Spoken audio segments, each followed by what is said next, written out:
বাইতুল মুকাররম মসজিদে বসে ইমাম সাহেব বলছে আমরা এর প্রতিবাদ করছি। আপনি জানেন কেমন দায়িত্বহীন, কেন কথা বলেননি?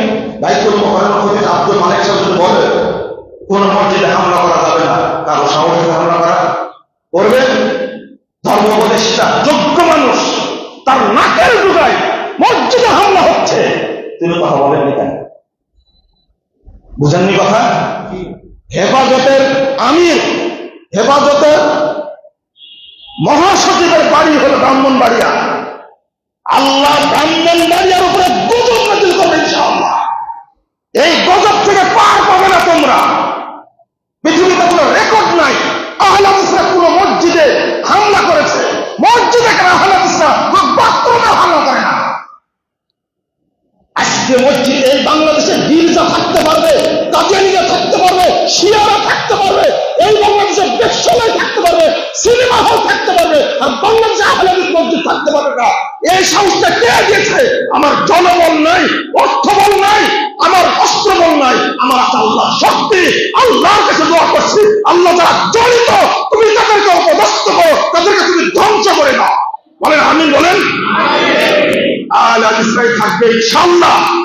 যারা মসজিদের শত্রু, তারা আল্লাহর শত্রু, তারা রাসূলের শত্রু, তারা এই দেশে টিকতে পারবে না একদিন ইনশাআল্লাহ।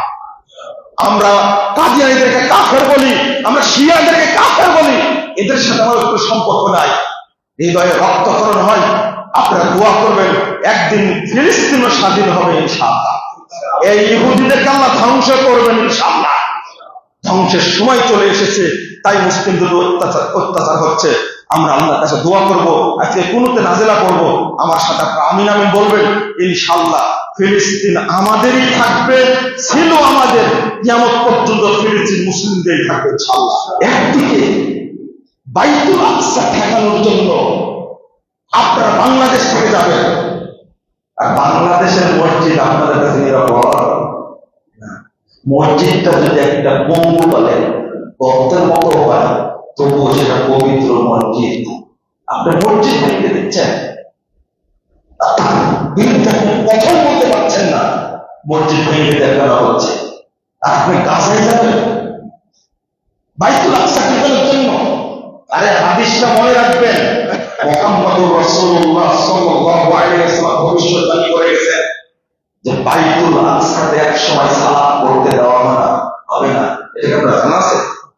আল্লাহ রাসূল বলেছেন তোমরা তোমাদের অন্তরটা সেখানে বেঁধে রাখো, তাহলে সারা পৃথিবী সাদকা করতে যেতে কি হবে? তোমার মন হয় সেই। আল্লাহ রাসূল ইঙ্গিত দিয়ে গেছেন হাদিসের মধ্যে যে অন্তরটাকে রেখে দিতে হবে কোথায়? বাইতুল আকসাতে।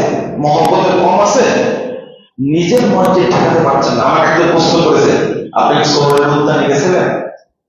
আমি শহরের উদ্যানে যাবো কি করে? আমার আহলে হাদিস মসজিদ পুরো ভেঙে দিয়েছে, কোন কোন মসজিদ ভেঙে দিয়েছে আমি লিস্ট করছিলাম, আমার শহরের উদ্যানে যাওয়া প্রয়োজন হয়নি। আশ্চর্য একটা ব্যাপার, হতবাক হওয়ার একটা ব্যাপার। আপনি সেখানে গিয়ে তাওহীদের দেশ, একমাত্র পৃথিবীতে দেশ, তাওহীদের দেশ সৌদি আরব, যদি তার প্রতি আপনার বিশ্বাস না থাকে, আমি বলিনি সৌদি আরব ফেরেশতা, শাসকরা ফেরেশতাটা বলিনি, তাদের ভুল অনেক থাকতে পারে, কিন্তু সেখানে যাতে হারামাইন, সেখানে মসজিদে কুবা আছে, সেখানে মসজিদে কিবলাতাইন আছে, সারা পৃথিবী থেকে হাজিরা যায়, সেখানে নিরাপত্তা দেয় তারা। আপনি তাদেরকে এইভাবে উলঙ্গ সমালোচনা করবেন, অথচ আপনি সৌদি আরবের জন্য, ফিলিস্তিনের জন্য কিছুই করেন। ইরাক কি করেছে? হিজবুল্লাহ কি করেছে? হুতি কি করেছে? বাশার আল-আসাদ কিছু করেছে? 53 বছর যাবত বাপ বেটা হাফেজ আল-আসাদ, বাশার আল-আসাদ 53 বছর যাবত সালাফি মুসলমানদেরকে হত্যা করেছে, করে সিরিয়া ফাঁকা করে ফেলেছে। 53 বছর আল্লাহ বিজয় দান করেছে, আলহামদুলিল্লাহ। বিজয় দান করে তার নেতৃত্বে বিজয়ী হল। তিনি কার সাথে দেখা করতে গেলেন? তিনি গিয়েছেন সৌদি আরবে। সৌদি আরব বলে দিলেন বিশ্ব ব্যাংকে যত ঋণ আছে সমস্ত ঋণ পরিশোধের দায়িত্ব সৌদি আরব। আলহামদুলিল্লাহ। তাদেরকে অর্থ দিচ্ছে কে? অস্ত্র দিচ্ছে কে? সৌদি আরব। যার কারণে বলে না। কিন্তু আপনি কি করলেন? 31 লক্ষ বাঙালি যারা আছে সৌদি আরবে, যারা সবচেয়ে বেশি রিমিটেন্সে যারা আছে, আপনি তাদেরকে ক্ষতিগ্রস্ত করতে চাইলেন, তাদের অবস্থা কি হবে? আমাদের কেউ নাই, তারা কথা বলে না আমাদের সাথে।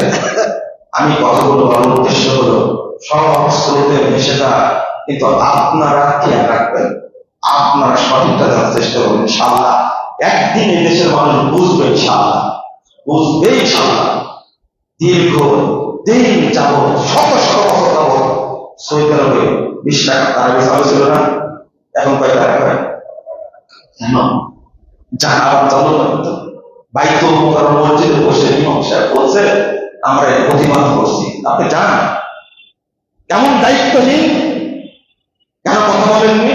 বাইতুল মুকাররম খতিব আব্দুল মালিক সাহেব যদি বলে কোন মসজিদে হামলা করা যাবে না, কারো সাহসে হামলা করা করবেন? ধর্ম উপদেষ্টা যোগ্য মানুষ, তার নাকের ডুগায় মসজিদে হামলা হচ্ছে, তিনি কথা বলেননি কেন? বুঝেননি কথা? হেফাজতের আমির, হেফাজতের মহাসচিবের বাড়ি হলো ব্রাহ্মণবাড়িয়া। আল্লাহ ব্রাহ্মণবাড়িয়ার উপরে গজব নাযিল করবে ইনশাআল্লাহ। এই গজব থেকে পার পাবে না তোমরা। পৃথিবীতে কোনো রেকর্ড নাই আহলে হাদিসরা কোনো মসজিদে হামলা করেছে। মসজিদে কেন আহলে হাদিসরা কোনো বাথরুমে হামলা করে না? আজকে মসজিদে বাংলাদেশে গির্জা থাকতে পারবে, কাদিয়ানীরা থাকতে পারবে, শিয়ারা থাকতে পারবে, এই বাংলাদেশে বেশ্যালয় থাকতে পারবে, সিনেমা হল থাকতে পারবে, আর বাংলাদেশে আহলে হাদিস মসজিদ থাকতে পারবে না। এই সাহসটা কে দিয়েছে? আমার জনবল নাই, অর্থবল নাই, আমার অস্ত্রবল নাই, আমার আছে আল্লাহ শক্তি। আল্লাহর কাছে দোয়া করছি, আল্লাহ যারা জড়িত তুমি তাদেরকে অপদস্থ করো, তাদেরকে তুমি ধ্বংস করে দাও। বলেন আমিন, বলেন আহলে হাদিসরাই থাকবে ইনশাআল্লাহ। যারা মসজিদের শত্রু, তারা আল্লাহর শত্রু, তারা রাসূলের শত্রু, তারা এই দেশে টিকতে পারবে না একদিন ইনশাআল্লাহ। আমরা কাদিয়ানীদেরকে কাফের বলি, আমরা শিয়াদেরকে কাফের বলি, এদের সাথে আমার কোনো সম্পর্ক নাই। হৃদয়ে রক্তক্ষরণ হয়, আপনারা দোয়া করবেন একদিন ফিলিস্তিনও স্বাধীন হবে ইনশাআল্লাহ। এই ইহুদিদেরকে আল্লাহ ধ্বংস করবেন ইনশাআল্লাহ। ধ্বংসের সময় চলে এসেছে, তাই মুসলিমদের অত্যাচার হচ্ছে। আমরা আল্লাহর কাছে দোয়া করব, আজকে কুনুতে নাজেলা করব, আমার সাথে আপনারা আমিন আমিন বলবেন। ইনশাআল্লাহ ফিলিস্তিন আমাদেরই থাকবে, ছিল আমাদের, কিয়ামত পর্যন্ত ফিলিস্তিন মুসলিমদেরই থাকবে ইনশাআল্লাহ। আল্লাহ যেন কবুল করেন, আমিন ইয়া রাব্বাল আলামিন।